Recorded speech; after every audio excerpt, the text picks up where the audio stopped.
Are you a podcaster? Maybe you've got that big idea and you're looking for a network to join. The multi-award-winning Ozcast Network can get your content to eyes and ears all over the world. Join now for the first month free, and you could be featuring this sound at the beginning of your podcast. Ozcast. Simply head to ozcastnetwork.com for details. It's The In Show, Australia's only show dedicated to innovation from Adelaide, Australia and across the globe. David Grice and Troy Sincock back again, and we are talking innovation, those people that have really put everything on the line to make our worlds better. And the day's finally come, Troy. We're going to unveil the mystery behind blockchain. I'll tell you why, it's been something that's been thrown around for a long time, and while we're 25 episodes in, it's come up in conversation, and every time I hear it, it's almost like my mind turns off. It feels like it's too complex for me to understand. Sometimes when people try and describe it, it seems like a little bit too much. But today, we're going to get a real simple version of what blockchain is and what it actually does. I can't wait because, like we've said before, it's essentially invisible.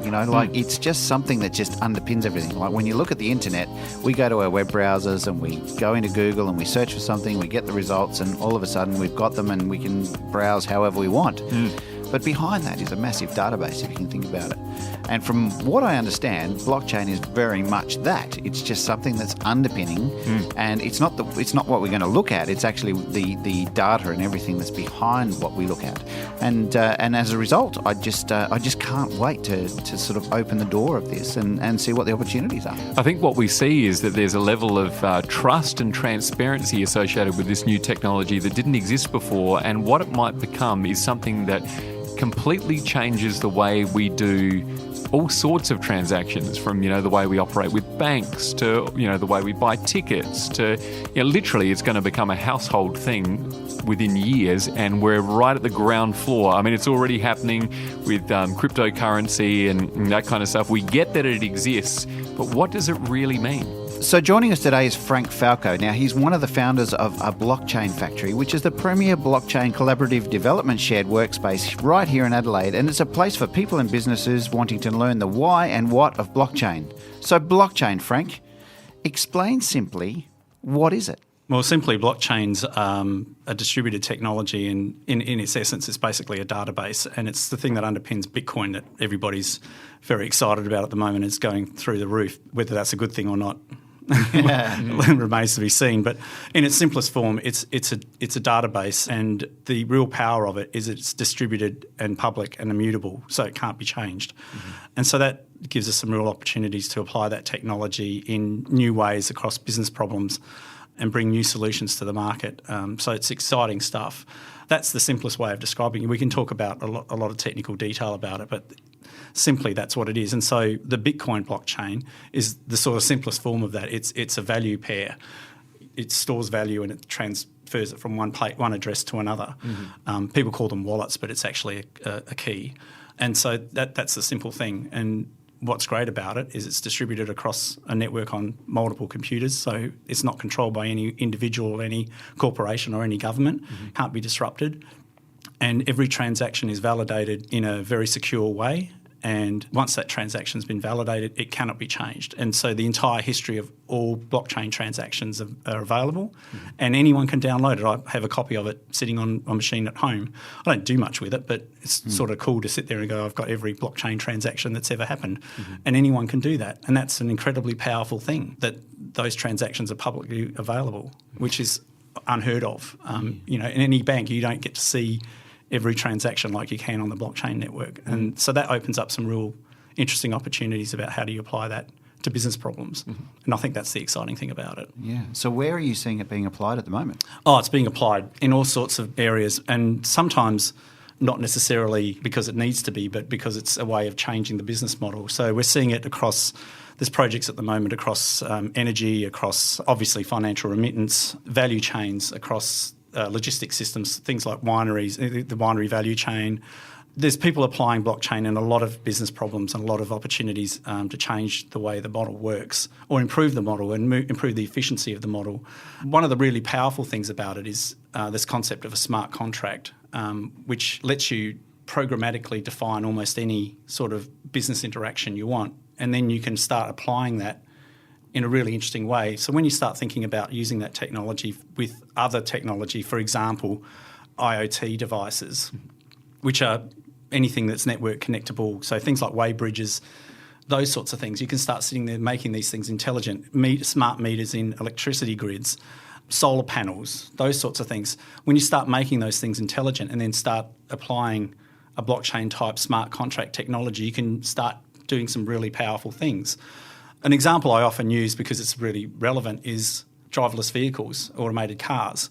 They're not far away. In fact, in the next few years they'll be available. And so the whole concept of how you interact with a car or even own a car is going to fundamentally change.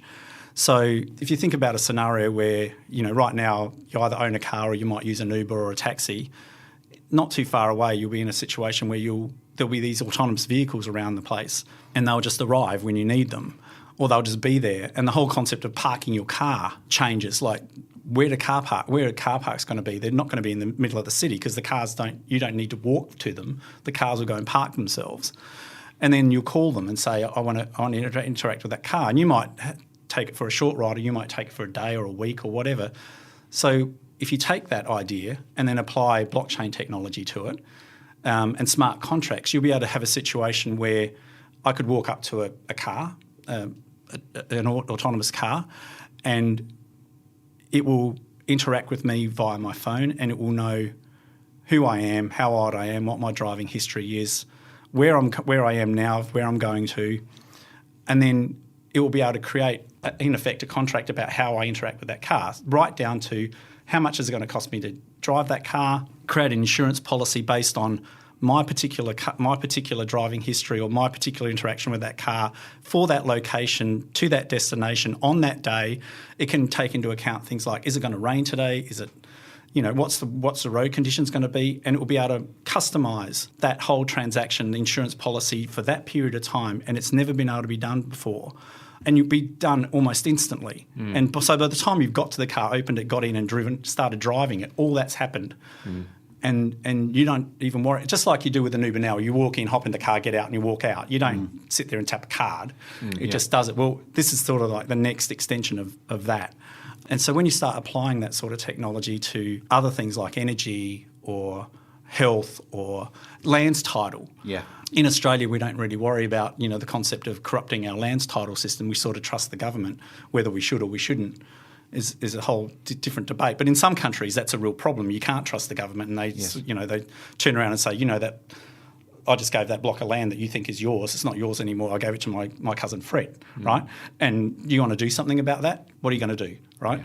The concept of a blockchain for land title becomes a publicly immutable ledger that nobody can tamper with, including the government. And that's a great thing because, that's a major asset for people. At the moment, we have to sit back and say, well, let's hope that whichever government is control of our lands title, which in our case is the South Australian government, that's a great thing. Well, here's an interesting thing. They just sold it. That's right. So what does that mean? Maybe are we saying that there won't be any need for a lands titles office in the future? Don't know. My point is if all titles are put on a blockchain and those transactions are recorded at the time, there's no issue about who owns it because it's publicly, and no one can tamper with it. You can sit back and point at that record at any point in time and say, that was the record, I'm the owner, until somebody creates a new record that says I'm not the owner anymore. Yeah. Extend that out and say, okay, so if you have that on a blockchain, how could we change the way we handle property transactions to the way we do them now? The concept of conveyancing and bank, again, smart contracts become a whole new way of doing business and will compress time and cost dramatically.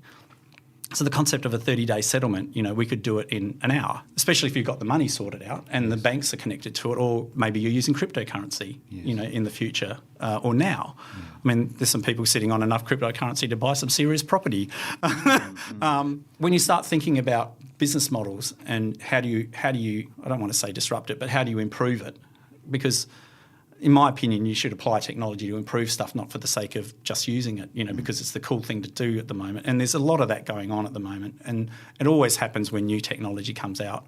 People go, oh, we've got to, we're going to do everything in that. Yeah. And you say, well, maybe you can, but should you? Is it actually adding value? Is it actually improving it? Are you going to get participation of the stakeholders? Is it going to materially improve the lot of all the people participating in that transaction. Is that a good thing? So you're seeing a lot of rampant speculation on currency, on ICOs, on how people are coming up with these ideas and saying we need to fund them, and it's nothing more than an idea on a piece of paper with no idea of how to actually execute it, but people are throwing money at it. Not necessarily a good thing for the industry, but these are the things that happen, and it will flesh itself out. The underlying technology of blockchain is an absolutely world-changing thing if it's applied properly and constructively. And I think that's the real opportunity to give some real benefit to a whole bunch of industries and put the power and the transparency, more importantly, into a lot of transactions that we don't have that now, and we really should. One of the things with blockchain that's still muddy in my mind is the fact that blockchain is actually not something we see. It's the thing that's underlying what we see. So I liken it to what the internet is. Like we see an interface, which is Google, we play with it and we respond and do whatever we have to do.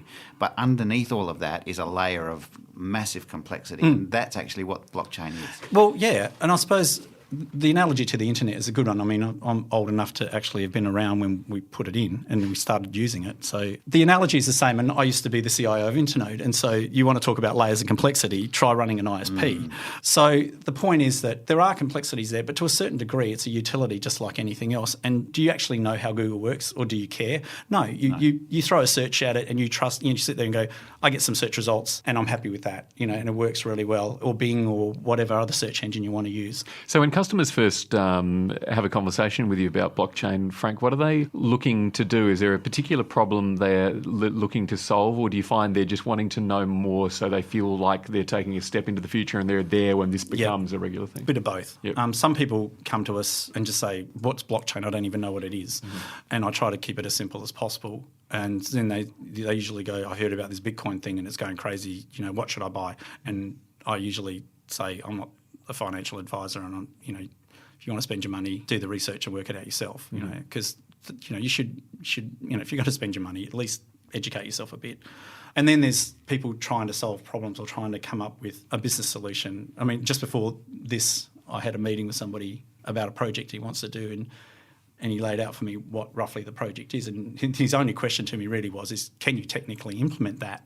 And I went, well, I technically can. From a technology point of view, we can implement it, but you don't have enough information about what the business model is, what the processes are. And so we talk through what he needs to do to get that together, and we'll work together on that, and we've agreed to do it over the next month. And Well, it's been an absolute pleasure talking to you, Frank Falco from A Blockchain Factory. Thanks for joining us on The In Show. Thanks very much for having me. It's David Grice and Troy Sincock on the In Show podcast. You can subscribe to iTunes and listen to the podcast. Follow us on Facebook and Twitter. And hey, if you are subscribing, please rate us 5 stars, please. Please. Just do it, please. Yeah, why are you even thinking about it? Just get on there now and make it happen. And while you're there, leave a comment. Now, tomorrow's Friday, which is my favourite day of the week, mainly because we get to hear some more inspirational words from an incredible innovator. Absolutely. And what better way to start the weekend? To just get in there and get something inspirational from someone to take you into the weekend, get you through the weekend, and then you can start your week again next week. That's happening tomorrow on the In Show podcast. The In Show Interview, brought to you by Adelaide Smart City Studio. Subscribe to the In Show podcast on iTunes. A Dave and the Beanstalk production.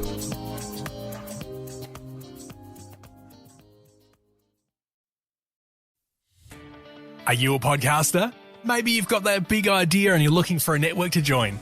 The multi-award-winning Ozcast network can get your content to eyes and ears all over the world.